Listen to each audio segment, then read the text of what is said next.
Unexpected doorstep revelation. I never thought answering the door would detonate my entire relationship. It was a Saturday, and I was nursing a hangover on the couch when the doorbell rang. My girlfriend was in the shower, so I shuffled over, expecting a package or maybe a neighbor. Instead, I found a tall guy standing there, eyes flicking nervously past me. He said her name, asked if the baby was ready. I stared, thinking he had the wrong apartment, but then I heard a small voice from behind him, an actual toddler clutching a stuffed giraffe. Everything went sideways in seconds. My girlfriend came rushing out, dripping wet, and froze.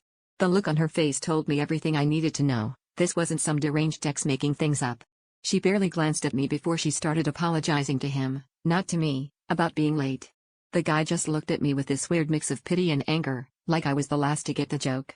My head spun. All those nights she said she was working late, the times she'd get angry if I asked too many questions about her past, the way she'd always claim her ex was crazy and dangerous.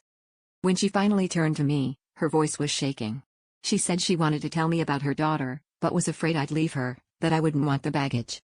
She said she didn't trust me enough yet. I wanted to scream. The betrayal wasn't just the secret, it was the months of lies, the fact that she'd let me build a whole life with her without knowing the most important thing about who she really was. The worst part? I realized I didn't even know what else she was hiding.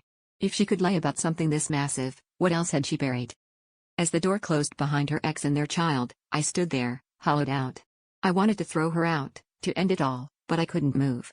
I kept thinking about every argument, every passionate night, every whispered promise. Was any of it real? I didn't know if I was angrier at her for lying, or at myself for loving someone who could lie so easily. That's when it hit me. I wasn't just betrayed by her, I was betrayed by my own need to believe in the fantasy. And that's the part I don't think I'll ever forgive.